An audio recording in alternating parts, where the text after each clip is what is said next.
framers ng 1987 Constitution natin, why did they leave it to Congress to pass an enabling law, to define kung ano ang political dynasty? Did they not foresee this situation that the Congress will not legislate against their self-interest? Well, Ali, that is exactly the same question I am asking. And you will remember na si President Duterte noon ay bumuo ng isang committee na magsiyasat sa 1987 Constitution at makapag-propose ng isang constitution for a federal republic.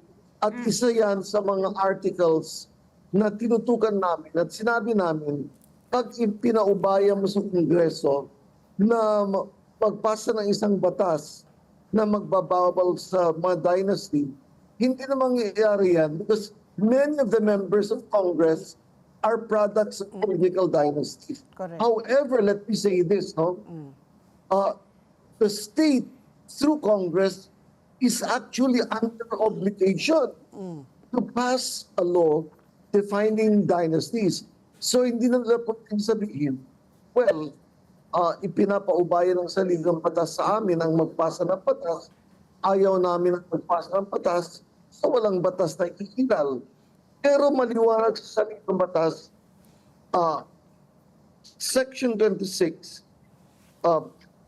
and the state shall guarantee equal access to opportunities for public service and prohibit political dynasties as may be defined by law. Shall prohibit. Ibig sabihin, may obligasyon ang Kongreso na magpasa ng batas na i-define nila ang political dynasties. So I believe that Congress is not at complete liberty to disregard that and say, wala kaming pinasang batas, pues walang political dynasty. But, Ali, you know, hanggat walang pinapasang batas talaga, walang basihan ang COMELEC na To disqualify the disqualify ng mga candidates. Oo. So, Dean, parang nangyayari rin po, if I remember correctly, the Supreme Court also came out with a statement compelling already Congress to act on it. So, but the independence of each branch of government, does the Supreme Court have do they have a say, no? Can they really compel Congress? Kasi yun na nga, although you said no na parang Congress should act on it, but it has been sitting there even with Duterte's iron fist, he wasn't able to make them move. So what happens now? I respectfully maintain the position that the Supreme Court, through the exercise of its mandamus power, can command Congress to pass a law that defines dynasties. Kasi let's make a distinction. Are dynasties prohibited by law? Yes. Very clearly, they are prohibited by Article 2 of the Constitution. The only thing left for Congress to do is to pass a law defining the extent of dynasties. So Congress cannot say, well, it's our option whether to pass a law or not. No. If we read the section, the state shall guarantee equal protection, equal access. In short, the state through Congress is under obligation, and because of that obligation, it is my position that Congress can be commanded by the Supreme Court through a writ of mandamus to pass the necessary law to give effect to Section 26.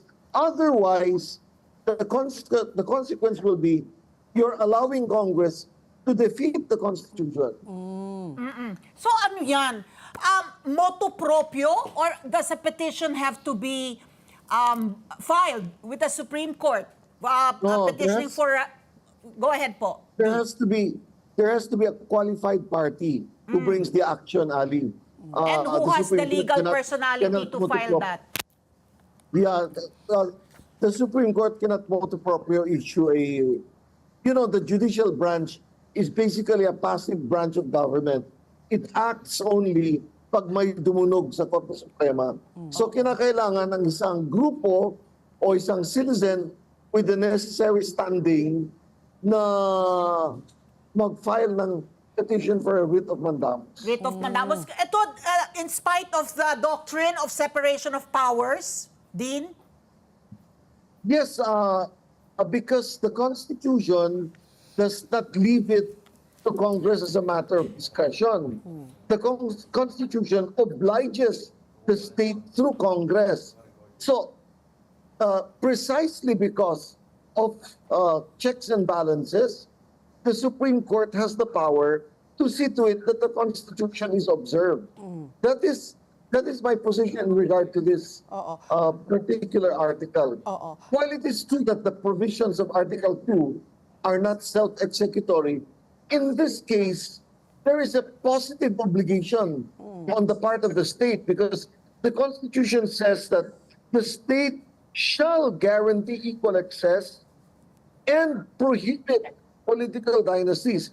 The prohibit political dynasties is still within the ambit of the mandatory shall. And so Congress can be commanded by the Supreme Court through a writ of mandamus that is asked for by a qualified party.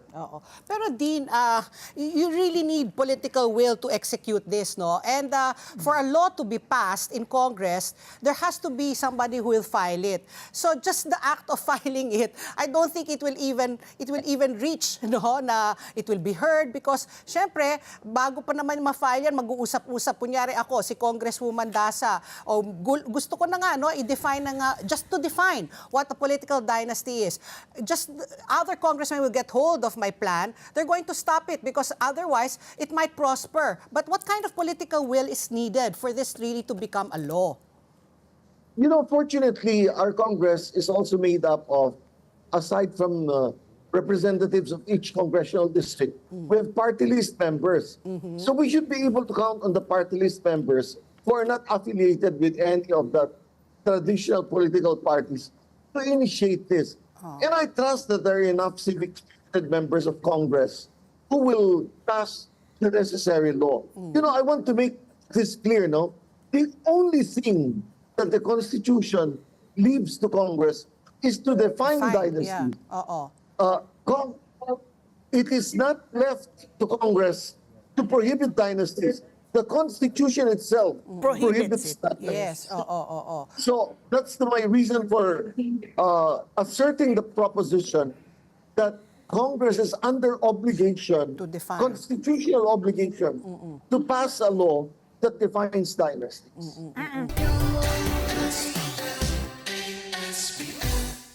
Together, sa NET25, sa NET25.